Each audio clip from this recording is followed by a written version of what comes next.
This is an SUTV News Update, brought to you by the NDSU Bookstore. After taking part in a synthetic drug ring which resulted in 2 deaths and a handful of overdoses, Wesley Sweeney of Manville, North Dakota has pleaded guilty.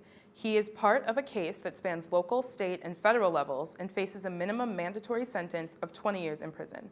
Sweeney faced sentencing yesterday at a federal court in Fargo. On Monday, the Minnesota National Guard announced that moon rocks were rediscovered from the Apollo 11 moon landing in 1969. The rocks disappeared after President Richard Nixon presented them to the state. The small fragments of rock were found in storage in a St. Paul State building and will be presented to the Minnesota State Historical Society on Wednesday. The Fargo Police Department has strongly advised holiday shoppers to be careful of theft during the holiday season. Statistics have shown that thefts increase during the holidays due to unguarded cars filled with Christmas gifts. To avoid being robbed, police have cautioned citizens to lock doors, park in well-lit areas, and cover packages or store them in the trunk. Monday afternoon, the Missouri Valley Football Conference released their all-conference teams. Missouri Valley champions had 12 players voted into these teams. First team All-Missouri Valley included cornerback Marcus Williams, linebacker Grant Olson, center Joe Lund, offensive tackle Billy Turner, and freshman kicker Adam Keller.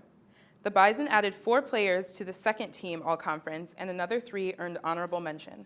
This announcement came less than a week after Marcus Williams was named Missouri Valley Defensive Player of the Year, and Coach Craig Bull earned Coach of the Year honors. And now a look at the weather. All right, so as we can see that it's going to cool off a little bit tonight. We seeing some single digits again, but it warms up tomorrow as we get into the 30s. And looking at the rest of the week, we can see that we're seeing 30s. And it is slated to snow. You can see a couple days this weekend, but looking at the weather, it doesn't seem like it's going to stick. So maybe you can still get outside and enjoy some outdoor activities. This has been an SUTV News Update brought to you by the NDSU Bookstore.